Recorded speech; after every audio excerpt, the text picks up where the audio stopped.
कुछ समय पहले की बात है। नेहा नाम की एक लड़की थी। नेहा वैसे तो बहुत अच्छी लड़की थी, लेकिन उसकी एक बुरी आदत थी। वो दिखावा बहुत करती थी। एक दिन जब वो अपने दोस्त के साथ स्कूल के ग्राउंड में बैठी हुई थी, तभी नेहा ने टीना से कहा, तुम्हें पता है, हमारे घर में एक नया कंप्यूटर आया है। हम उसे जो भी कहते हैं वो फटाक से कर देता है।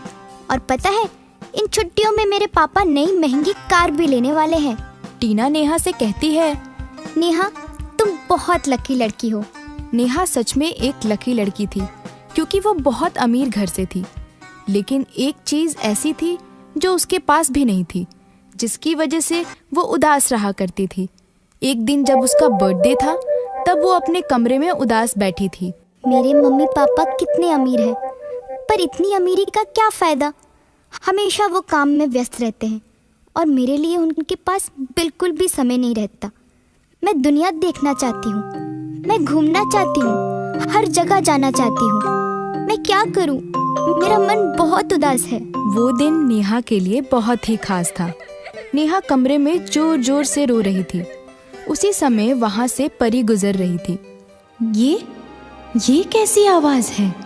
जरूर कोई बच्चा उदास है और मेरे होते हुए कोई बच्चा दुखी हो। ये कैसे हो सकता है? मुझे जाकर देखना चाहिए। हेलो नेहा। कौन हो तुम और मेरा नाम कैसे जानती हो? मैं बच्चों की परी हूँ। मैं हर बच्चे का नाम जानती हूँ और मैं हमेशा घूम घूम के पता लगाती हूँ कहीं कोई बच्चा दुखी तो नहीं है। और अगर वो बच्चे अच्छे होते हैं तो वो जो भी चाहते हैं वो मैं उन्हें दे देती हूँ। आज मैंने तुम्हें अपने आप से शिकायत करते हुए सुना। सच में? मैंने सुना कि तुम पूरी दुनिया घूमकर देखना चाहती हो। ओह हाँ, मैं तुम्हारी इच्छा पूरी कर सकती हूँ। वाओ, इसमें कितना मजा आएगा। परी नेहा को एक जादुई बॉक्स देती है। ये क्या है? ये तुम्हारा जादुई तोहफा है। इसे संभाल के रखना। यही तुम्हारी दुनिया घूमने में मदद करेगा और तुम्हारी इच्छा पूरी करेगा। सच में? ये तो छोटा सा मामूली सा डब्बा है। ये जादुई कैसे हो सकता है? हंसते हुए परी ने नेहा से कहा, ये रख लो, यही तुम्हारी इच्छा पूरी करेगा। लेकिन याद रखना, ये बड़ा ही खास डब्बा है। इसे तुम्हें छुपा कर रखना होगा। इसके बारे में तुम किसी से भी कुछ नहीं कह सकती। अगर तुमने किसी को बताया तो इसका नतीजा बहुत ही बुरा हो सकता है। ऐसा कहकर परी वहां से आसमान की ओर उड़ गई। मुझे इस बॉक्स को खोलकर देखना चाहिए। नेहा जैसे ही बॉक्स को खोलती है तो उसमें से बहुत सारी रोशनी निकलती है, जिसे देखकर वो बहुत ही हैरान रह जाती है। नेहा को उस बॉक्स में एक रेड बटन दिखाई पड़ता है। थोड़ी देर सोचने के बाद नेहा उस बटन को दबाती है। बटन दबाते ही नेहा हवा में तैरने लगती है और जैसे ही वो अपने पैरों की ओर देखती है, उसे एक सुंदर सा कारपेट नजर आता है। वाओ, ये कोई मामूली डब्बा नहीं है, ये तो मैजिक कारपेट है। अब नेहा सोचती है कि इसे कैसे चलाया जाए और तभी उसे एक उपाय सूझता है। वो कारपेट से कहती है, मुझे ताजमहल दिखाने ले चलो। और जैसे ही वो कहती है, तभी वो कारपेट नेहा को लेकर आसमान में उड़ जाता है और ताजमहल की ओर ले जाता है। नेहा ये देखकर खुश हो जाती है। वाओ, मैं तो सच में ताजमहल पहुंच गई। और इसी तरह नेहा रोज रात को नई नई जगह घूमने जाती। नेहा की सारी इच्छा पूरी हो गई। अगले दिन जब नेहा स्कूल गई तो उसकी सहेली टीना ने कहा, नेहा, तुम्हें पता है, इस छुट्टियों में हम शिमला जा रहे हैं। नेहा मन ही मन सोचती है कि इसे क्या पता कि मैं तो पूरी दुनिया घूम चुकी हूँ। नेहा को कालीन की बात बताने का मन करता है और वो जादुई परी की बात भूल जाती है। तुम्हें पता है, मेरे पास एक जादुई कालीन है जिससे मैं पूरी दुनिया घूम चुकी हूँ। ये सुनकर नेहा की सहेली हंसने लगती है। चलो, मैं तुम्हें दिखाती हूँ। वो दोनों मिनी क्लासरूम में जाते हैं और नेहा पेंसिल बॉक्स का बटन दबाती है, पर इस बार बॉक्स कालीन में नहीं बदलता। उसके बाद उसकी सहेली फिर से हंसने लगती है। नेहा घर वापस जाती है और पेंसिल बॉक्स देखकर रोने लगती है। तब जादुई परी आती है और कहती है, तुम्हें मैंने कहा था कि ये बात किसी को मत बताना। नेहा जोर जोर से रोने लगती है और कहती है, मुझे माफ कर दो परी। तुमने अब पूरी दुनिया देख ली है और एक सबक भी सीख लिया है, इसलिए अब तुम्हें इसकी कोई जरूरत नहीं है। नेहा कहती है, हाँ जादुई परी, आप सही बोल रही हैं। और थोड़ी देर सोचने के बाद कहती है कि आप ये जादुई कालीन किसी जरूरतमंद बच्चे को दे दीजिए। इस कहानी से हमें ये शिक्षा मिलती है कि हमें कभी भी अपनी शक्तियों का गलत प्रयोग नहीं करनी चाहिए। जादुई दिया। एक समय की बात है, दीपावली का दिन था। गांव के सब लोगों ने अपने घर के बाहर सजावट की थी और दिए भी लगाए थे। पर उस गांव में एक बच्चा था, अपने घर के दरवाजे पर उदास बैठा था। तभी उधर से एक बाबा गुजरते हैं। बेटा, क्या तुम मुझे एक गिलास पानी पिला सकते हो? मुझे बहुत प्यास लगी है। जरूर, मैं अभी लाया। ये कहकर टीनू घर के अंदर जाता है। बाबा ये देखकर बहुत आश्चर्यचकित हो जाते हैं कि उस पूरे गांव में चारों तरफ रोशनी है, पर इस एक ही घर में रोशनी क्यों नहीं है? तभी टीनू बाबा के लिए पानी लेकर आता है और बाबा खुशी खुशी पानी पीने लगते हैं। बाबा बच्चे से पूछते हैं, बेटा, क्या बात है? तुम क्यों उदास हो जबकि चारों तरफ खुशी का माहौल है और दिवाली के दिन तुम्हारे घर में कोई दिए भी नहीं जल रहे हैं? क्या बात है, मुझे बताओ। बाबा, हम बहुत गरीब हैं। मेरे पिताजी नहीं हैं। माँ सारा दिन दूसरों के घर के काम करती है, तब जाकर 2 वक्त का खाना नसीब होता है। पैसे न होने की वजह से मैं स्कूल भी नहीं जा सकता। हम कहाँ से दिवाली मनाएंगे? बेटा, तुम गरीब हो तो क्या हुआ? तुम्हारा दिल बहुत बड़ा है। मैं तुम्हारे संस्कारों से बहुत प्रसन्न हूँ, इसलिए मैं तुम्हें आज दिवाली के दिन एक उपहार देता हूँ। ऐसा कहकर बाबा उसे एक जादुई दिया देते हैं। उसमें से बहुत तेज रोशनी निकल रही थी। टीनू को दिया देते हुए बाबा बोलते हैं, बेटा, ये दिया तुम्हारी हर इच्छा पूरी करेगा। तुम इससे जो मांगोगे तुम्हें मिलेगा। लेकिन एक बात का ध्यान रखना बेटा, जब भी तुम इससे कुछ मांगना, बाहर का कोई भी आदमी इसे न देखे, नहीं तो इसकी रोशनी गायब हो जाएगी। इतना बोलते ही बाबा भी वहाँ से गायब हो जाते हैं। दिए की रोशनी देखकर टीनू बहुत ही चकित हो जाता है। टीनू दिए को लेकर घर के अंदर जाता है और अपनी माँ को बाबा जी की सारी बात बता देता है। माँ दिए की रोशनी देखकर मन ही मन बहुत खुश हो जाती है और बाबा जी का धन्यवाद देती है। दीपक, दीपक, मेरा घर रोशनी से सजा दो। ये कहते ही टीनू का पूरा घर रोशनी से जगमगा उठता है। ये देख माँ और टीनू बहुत खुश हो जाते हैं। तब टीनू दिए से कहता है, दीपक, दीपक, मुझे बहुत भूख लगी है। क्या तुम मुझे अच्छा खाना खिला सकते हो? और वो दिया उनकी ये इच्छा भी पूरी कर देता है। तब टीनू दीपक से कहता है, दीपक, दीपक, मेरी माँ के लिए एक सिलाई मशीन ला दो, जिससे मेरी माँ को घर घर जाकर काम नहीं करना पड़ेगा। और दीपक उनकी वो इच्छा भी पूरी कर देता है। ये देखकर माँ बहुत खुश हो जाती है और टीनू को गले से लगा लेती है। बेटा, दिए का इस्तेमाल इसी तरह दूसरों की मदद के लिए करना। धीरे धीरे टीनू के घर की हालत सुधर जाती है और वो स्कूल भी जाने लगता है। टीनू अब इस दिए की मदद से गरीबों को रोज खाना भी खिलाता है और लोगों की बहुत मदद भी करने लगता है। एक दिन की बात है, टीनू का दोस्त मोंटू टीनू को मिलने उसके घर आता है। मोंटू दिए को देखकर टीनू से पूछता है, अरे टीनू, ये दिया कहाँ से मिला? इसकी रोशनी तो बहुत अच्छी है। ये कोई मामूली दिया नहीं है, ये एक जादुई दिया है। इससे तुम जो भी मांगोगे वो तुम्हें मिल जाएगा। जादुई दिया? ऐसा कुछ नहीं होता। तुम मुझे बेवकूफ नहीं बना सकते। अच्छा ऐसा है, तुम्हें मुझ पे भरोसा नहीं? तो रुको, मैं अभी तुम्हें इससे कुछ मांग के दिखाता हूँ। दीपक दीपक, मुझे बहुत सारे लड्डू खाने के लिए चाहिए। टीनू के इतना बोलने से ही अचानक दिए की रोशनी गायब हो जाती है। ये देख मोंटू हंसने लगता है और वहाँ से चला जाता है। और टीनू जोर जोर से रोने लगता है।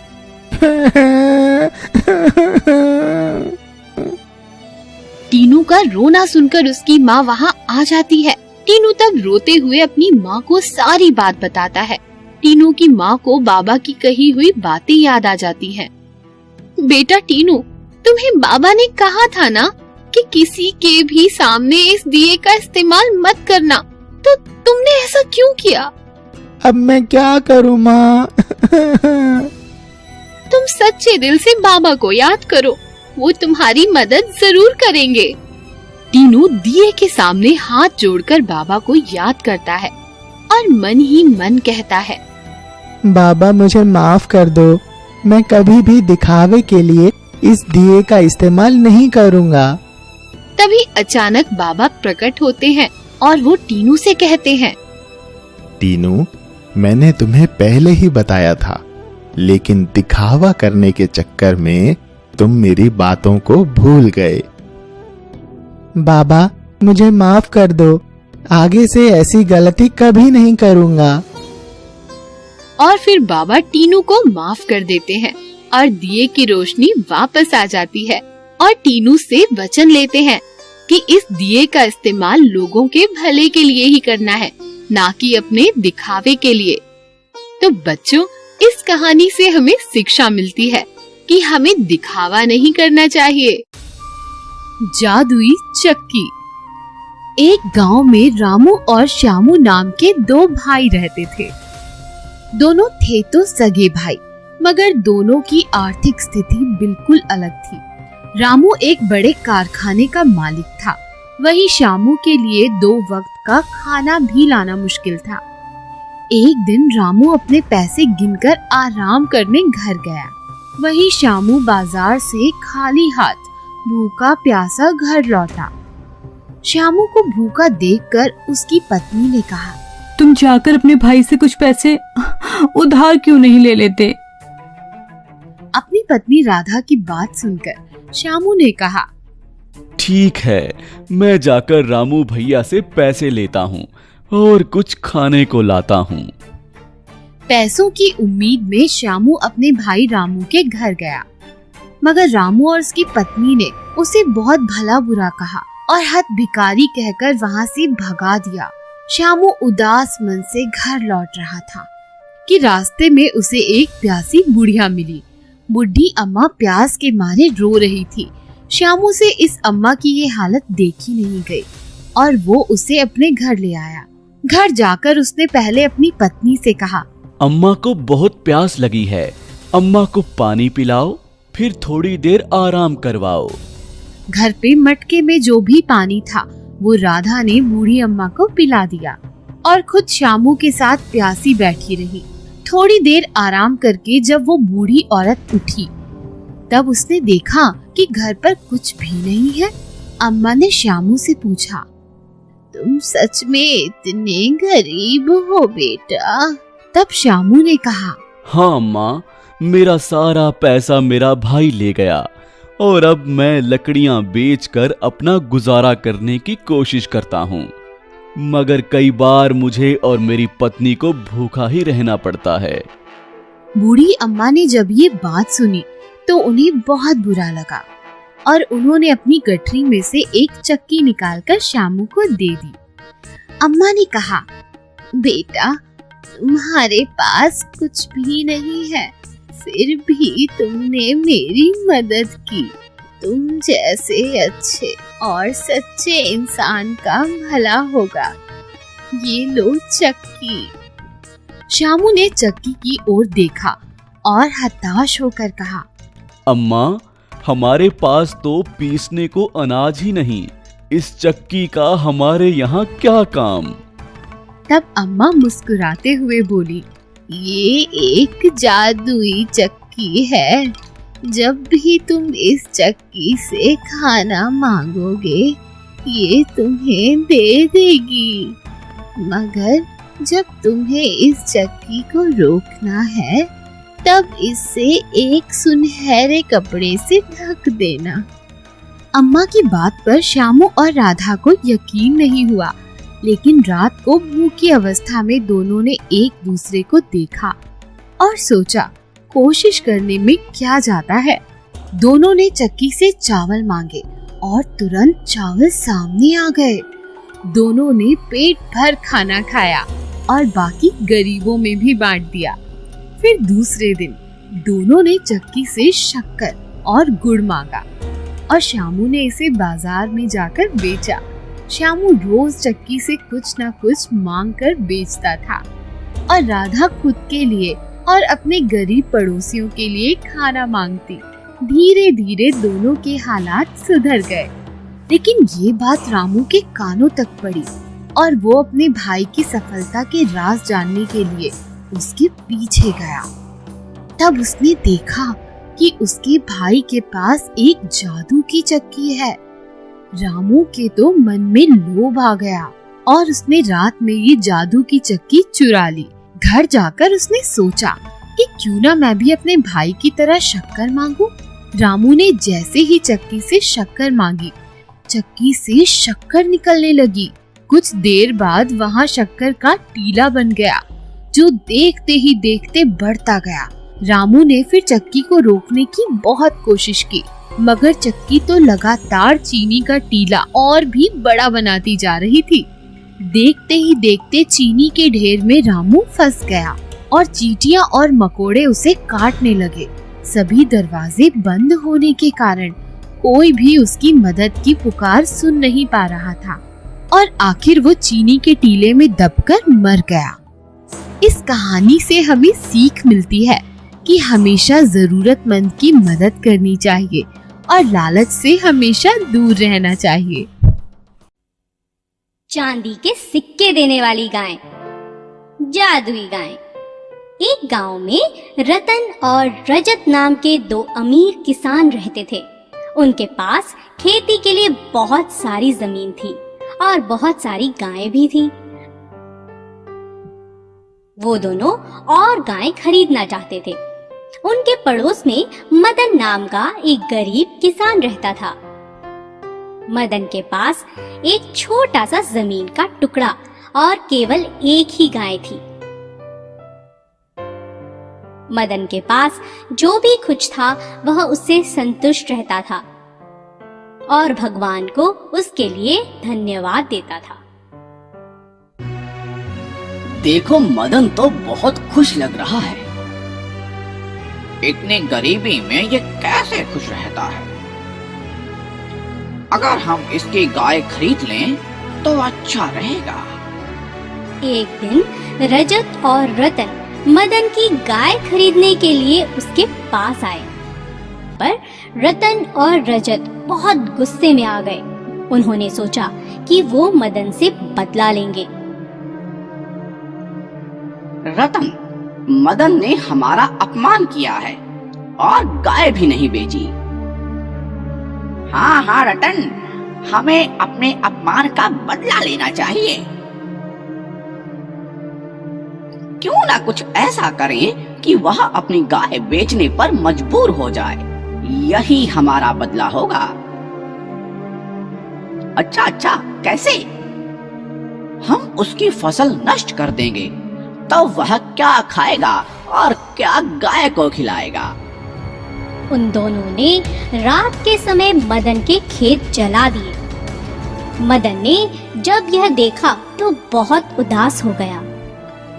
हे भगवान, यह क्या हो गया? अब मैं जीवन यापन कैसे करूंगा? कई दिन बीत गए और मदन का सारा राशन खत्म हो गया। मदन और उसकी गाय दोनों भूखे थे।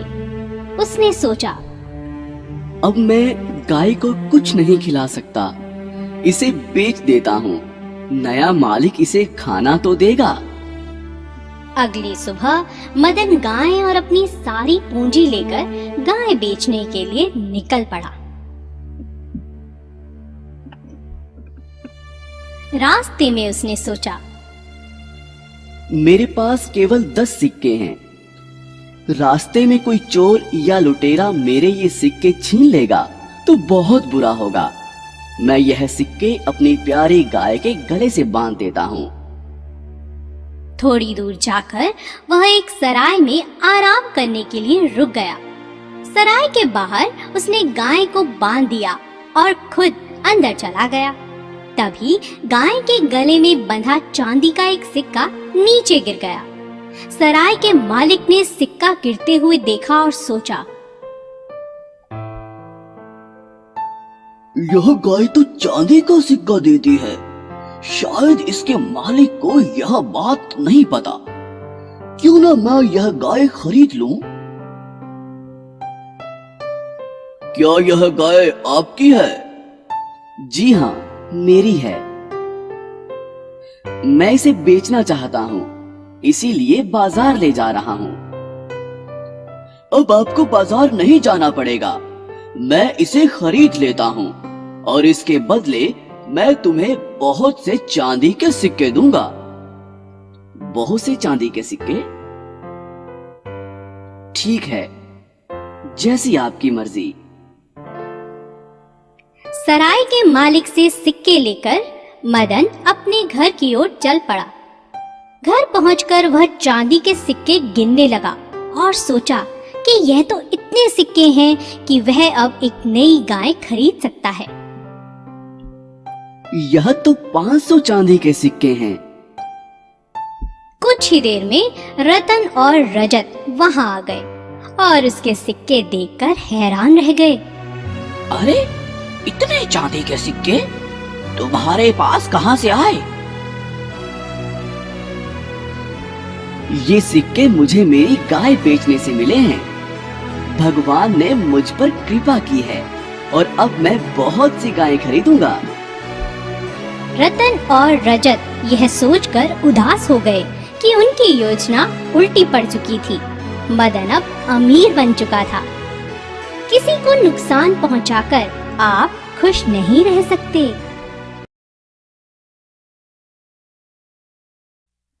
दूर कहीं एक गांव में एक मेहनती लोहार रहता था। उसका नाम राम प्रसाद था। वो दिन रात बहुत मेहनत करता था और खेती करने के औजार बनाता था। उसका एक छोटा सा खुशहाल परिवार था जिसमें उसके 2 बच्चे और एक बीवी थे। एक दिन सुबह सुबह राम प्रसाद ने अपनी पत्नी से कहा, सुनो, जरा जल्दी से कुछ रोटियां बना दो, मैं बाजार के लिए निकल रहा हूँ और लगता है मुझे आने में आज रात हो जाएगी। थोड़ी देर बाद खाने के सामान और पानी लेकर वो बाजार की ओर निकल गया। बाजार का रास्ता एक घने जंगल से होकर गुजरता था। कुछ दूर जाने के बाद राम प्रसाद ने देखा कि एक बूढ़ा आदमी भगवान का नाम जप रहा था और जोर जोर से हंस भी रहा था। वो उनके पास गया और बोला, बाबा जी, क्या बात है, आप इतना क्यों हंस रहे हो? तब बाबा ने बोला, अरे बेटा राम प्रसाद, आओ, मैं तुम्हारा ही इंतजार कर रहा था। राम प्रसाद चौंक जाता है।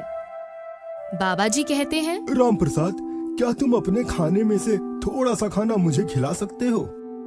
मुझे बहुत भूख लगी है। राम प्रसाद खुशी से जवाब देता है, क्यों नहीं बाबा जी। और राम प्रसाद पोटली में से कुछ रोटियां निकालकर बाबा को खाने के लिए दे देता है। कुछ देर बाद बाबा ने राम प्रसाद से और रोटियां मांगी और राम प्रसाद ने अपने हिस्से की रोटियां भी उन्हें दे दी और बाबा से विदा लेकर वो बाजार की ओर निकल पड़ा। कुछ दूर जाने के बाद बाबा ने पीछे से आवाज दी, राम प्रसाद, ओ राम प्रसाद, तुमने तो सारी रोटियां मुझे खिला दी, अब तुम क्या खाओगे? राम प्रसाद ने जवाब दिया, बाबा जी, आप मेरी फिक्र मत करिए, मैं बाजार की ओर ही जा रहा हूँ। मैं वहाँ किसी दुकान से खा पीकर अपना पेट भर सकता हूँ। आप बिल्कुल निश्चिंत रहिए। रामप्रसाद की ऐसी बात सुनकर बाबा जी खुश हो जाते हैं और रामप्रसाद को एक हथौड़ा देते हैं और कहते हैं, ये लो, ये तुम्हारे बहुत काम आएगा और ये तुम्हारी बहुत मदद भी करेगा। ये देखकर रामप्रसाद चौंक जाता है और पूछता है, इस हथौड़े को आप मुझे क्यों दे रहे हैं बाबा जी? बाबा जी कहते हैं, क्योंकि बेटा, तुमने मुझ जैसे फकीर पर दया दिखाकर और अपना खाना देकर एक अच्छे इंसान होने का परिचय दिया है। और ये हथौड़ा कोई मामूली हथौड़ा नहीं है, ये एक बहुत ही चमत्कारी चीज है। इसे मुझे मेरे गुरुजी ने दिया था और अब ये मैं तुम्हें दे रहा हूँ। कभी भी इसका गलत इस्तेमाल मत करना और इसे कभी किसी गलत हाथों में मत पड़ने देना। ये कहकर बाबा जी अचानक गायब हो जाते हैं। ये सब देखकर रामप्रसाद वो हथौड़ा लेकर बाजार की ओर निकल पड़ता है। दूसरे दिन से रामप्रसाद हथौड़ा लेकर अपनी दुकान में काम करने लगा। जब वो हथौड़ा किसी लोहे पर पड़ता तो अपने आप बर्तन में बदल जाता। कभी खेती के औजार अपने आप तैयार हो जाते। ये देखकर गांव वाले आश्चर्यचकित हो गए। जिस ग्राहक को जैसा औजार चाहिए वैसा काम वो हथौड़ा कर देता था। रामप्रसाद भी अपने हथौड़े से बहुत खुश रहता था। एक दिन गांव के मुखिया ने रामप्रसाद को घर पर बुलाया और कहा, रामप्रसाद, तुम जानते हो गांव वालों को शहर जाने में कितनी परेशानी होती है। 2 दिन लग जाते हैं। तुम्हारे पास जो जादुई हथौड़ा है, क्या तुम उससे उस पहाड़ को तोड़ने में हमारी मदद कर सकते हो और गांव की खुशहाली क्या ला सकते हो? रामप्रसाद कहता है, क्यों नहीं मुखिया जी, मैं तो गांव के लिए कुछ भी कर सकता हूँ। मुखिया जी उसे उस पर्वत के पास ले गए। रामप्रसाद ने अपने जादुई हथौड़े को आदेश दिया, हे जादुई हथौड़े, जाओ और उस पर्वत के छोटे छोटे टुकड़े कर दो। हथौड़ा वहाँ से उड़ता है और देखते ही देखते पहाड़ को कुरेद डालता है।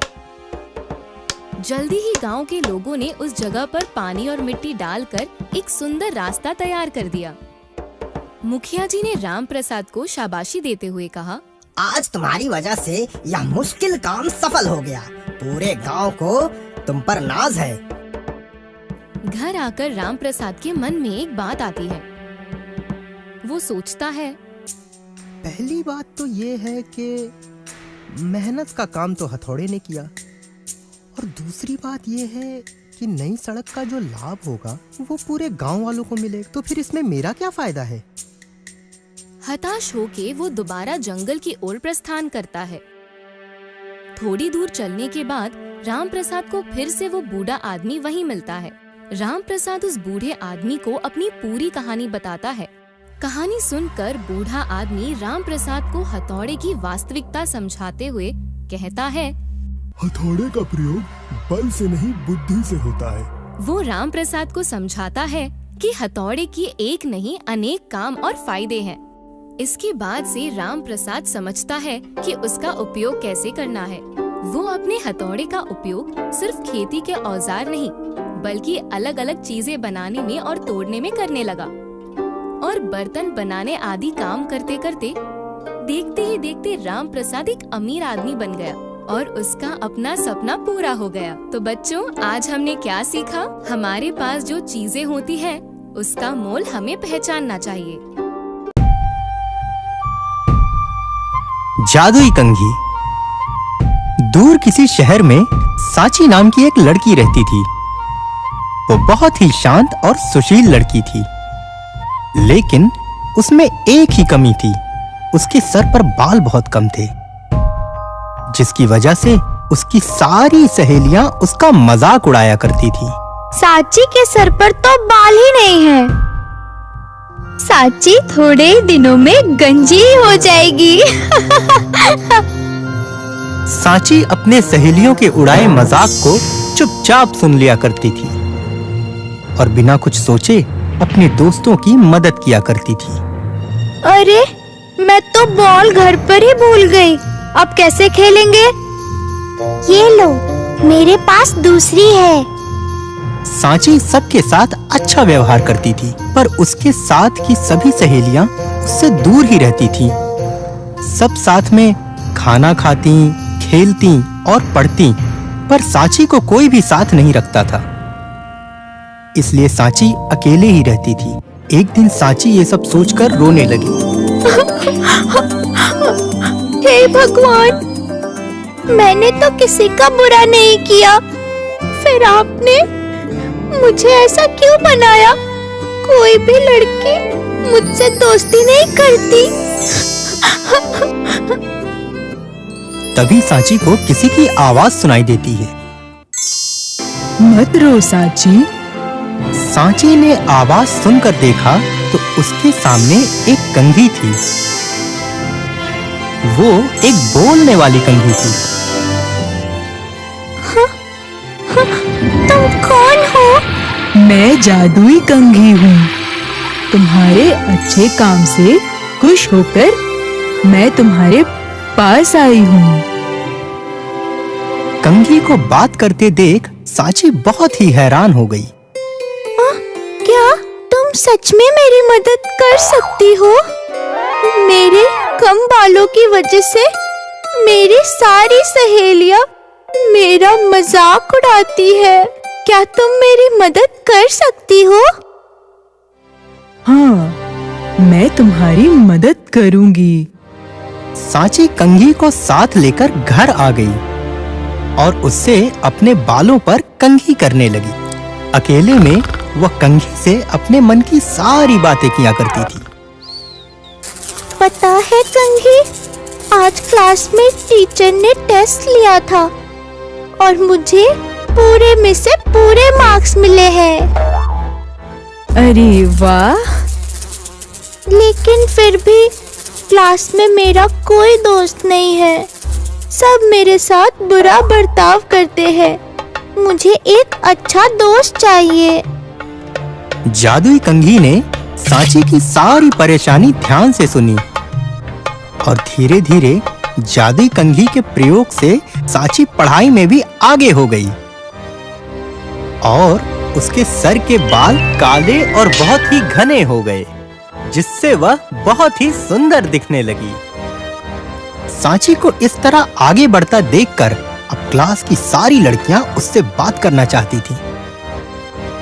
वाह सांची, अचानक तुम्हारे बाल इतने घने और लंबे खूबसूरत कैसे हो गए? सांची ने किसी को भी उस जादुई कंघी के बारे में नहीं बताया। एक दिन की बात है, सांची जब अपने घर में जादुई कंघी से बात कर रही थी तो रीना ने उसकी सारी बातें सुन ली। बोलने वाली जादुई कंघी? अच्छा, तो ये बात है।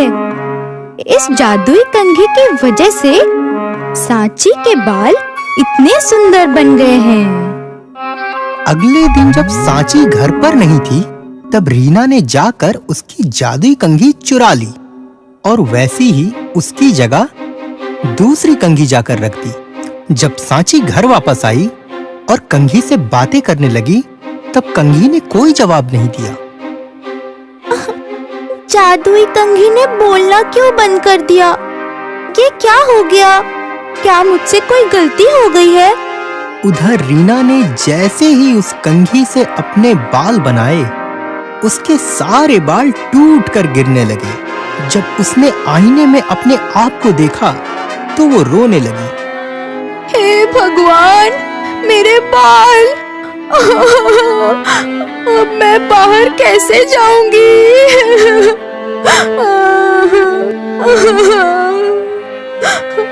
रीना की रोने की आवाज सुनकर सांची उसके घर पर पहुंची और जादुई कंघी से कहने लगी कि वो रीना के बाल वापस कर दे और उसे फिर से और अधिक सुंदर बना दे। इसके बाद रीना ने कंघी से बाल बनाए तो उसके बाल पहले से भी ज्यादा सुंदर और घने हो गए। रीना को अपनी गलती पर पछतावा होने लगा। तुमने मेरी बहुत मदद की है सांची। आज से तुम मेरी और मैं तुम्हारी सबसे अच्छी दोस्त हूँ। मैं हमेशा तुमसे दोस्ती निभाऊंगी। सांची, तुम्हारी अच्छी सोच और अच्छे काम की वजह से आज तुम्हें एक पक्की सहेली मिल गई। अब मेरा काम खत्म हो गया। तुम दोनों हमेशा साथ रहना।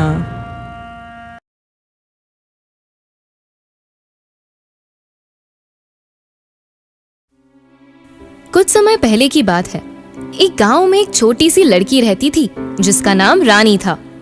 वो बहुत ही बुद्धिमान और मेहनती लड़की थी। वो हमेशा अपनी मम्मी पापा और दोस्तों की मदद किया करती थी। एक दिन की बात है, रानी घर में अकेली थी और उसे अचानक बाहर से कुछ रोने की आवाज आने लगी। रानी घर के बाहर जाकर देखती है कि एक बुढ़िया वहाँ रो रही थी। क्या हुआ दादी माँ, क्यों रो रही हो? क्या मैं तुम्हारी कोई मदद कर सकती हूँ? बेटा, मुझे बहुत भूख लगी है। मैंने 2 दिन से कुछ भी नहीं खाया है और मेरा गांव बहुत दूर है। चलते चलते मेरे पैरों में बहुत दर्द हो रहा है। क्या तुम मुझे कुछ खिला सकती हो? हाँ दादी माँ, रुको, मैं अभी आई। दौड़ते हुए घर में जाती है और दादी के लिए खाना लेकर आती है। ये लो। दादी खाना लेकर खाने लगती है। बहुत बहुत धन्यवाद बेटा, तुम एक बहुत अच्छी लड़की हो और हमेशा तुम सबकी मदद करती हो, इसलिए आज मैं तुम्हें एक उपहार देती हूँ। लो, ये एक जादुई जूता है जो तुम्हें हर काम में मदद करेगा। और हाँ रानी, एक बात और, अगर किसी ने तुम्हारे बारे में कुछ बुरा सोचा तो इस जादुई जूते के प्रभाव से उसका कद छोटा हो जाएगा। रानी बहुत खुश होती है और खुशी खुशी खेलने जाती है। एक दिन रानी स्कूल जा रही होती है, तभी जूते से आवाज आती है। रानी, ऊपर देखो, किसी को हमारी मदद की जरूरत है। रानी ऊपर की तरफ देखती है तो पता चलता है कि चिड़िया का बच्चा अपने घोंसले से नीचे की डाल पर आकर अटक गया है और उसकी माँ उसे निकाल नहीं पा रही थी। रानी जादुई जूते की मदद से उड़कर उस तक पहुँच जाती है और चिड़िया के बच्चे को बचा लेती है। इसके बाद वो बच्चे को माँ के घोंसले में रख देती है। इस तरह हर छोटे बड़े कामों को करते हुए लोगों की मदद किया करती है। एक दिन रानी पानी के ऊपर चलकर एक बच्चे को डूबने से बचा रही थी। तभी उसकी दोस्त चिंकी ने उसे ये करते देख लिया और उसने रानी से पूछा, रानी, तुमने ये कैसे किया? ये सब मेरे जादुई जूते का कमाल है, इसी से तो मैं सबकी मदद करती हूँ। चिंकी ने जब ये सुना तो उसके मन में एक ख्याल आया कि क्यों ना ये जूता मैं रानी से चुरा लूं। ये सोचकर चिंकी रानी के घर गई, मगर जैसे ही उसने जूते को हाथ लगाया उसका कद छोटा हो गया और वो घबरा गई। परेशान होकर चिंकी जोर जोर से रोने लगी। तभी रानी ने रोने की आवाज सुनी और अपने कमरे से बाहर आई। अरे, ये क्या हो गया? उसकी दोस्त का कद बहुत ही छोटा हो चुका था। अचानक उसको अपनी दादी माँ की बातें याद आ गई। जो भी तुम्हारे बारे में बुरा सोचेगा उसका कद छोटा हो जाएगा। जरूर चिंकी ने कुछ बुरा सोचा होगा। रानी ने चिंकी से पूछा, चिंकी, तुमने मेरे बारे में कुछ बुरा सोचा क्या? नहीं नहीं, ऐसी कोई बात नहीं है। मैं तो तुमसे मिलने आई थी और जैसे ही मैंने तुम्हारे घर में कदम रखा मेरा कद छोटा हो गया। क्योंकि मैं तो सोचती थी कि तुम मेरी बहुत अच्छी दोस्त हो, पर जरूर तुमने मेरे बारे में कुछ बुरा सोचा होगा, तभी तुम्हारा कद छोटा हो गया है। अचानक चिंकी जोर जोर से रोने लगती है और रोते रोते रानी को बताती है, ये तो मुझे भी नहीं पता। दोनों मिलकर भगवान से प्रार्थना करते हैं और दादी माँ को याद करते हैं जिसने तुम्हें ये जूता दिया था। दोनों लड़कियाँ जूतों को सामने रखकर हाथ जोड़कर प्रार्थना करती हैं। हे दादी माँ, आप मुझे माफ कर सकती हैं क्या? मेरी दोस्त ने आपके बारे में बुरा सोचा। तभी दादी माँ प्रकट होती हैं और चिंकी से कहती हैं, चिंकी, तुम रानी की बहुत अच्छी दोस्त हो, पर तुमने रानी की चीजें चुराने की कोशिश की है। ये बहुत बुरी बात है। दादी माँ, मुझे माफ कर दीजिए। मैं आज के बाद रानी या किसी भी दोस्त की कुछ भी चीजें नहीं चुराऊंगी और उसके बारे में सोचूंगी भी नहीं। ठीक है चिंकी। ये कहकर दादी उसे ठीक कर देती है और वो पहले जैसी हो जाती है। ये देख रानी बहुत खुश होती है और दादी माँ को धन्यवाद देती है। बच्चों, इस कहानी से हमें क्या सीख मिलती है कि किसी के बारे में भी हमें बुरा नहीं सोचना चाहिए और किसी की चीजें चुराने की कोशिश भी नहीं करनी चाहिए।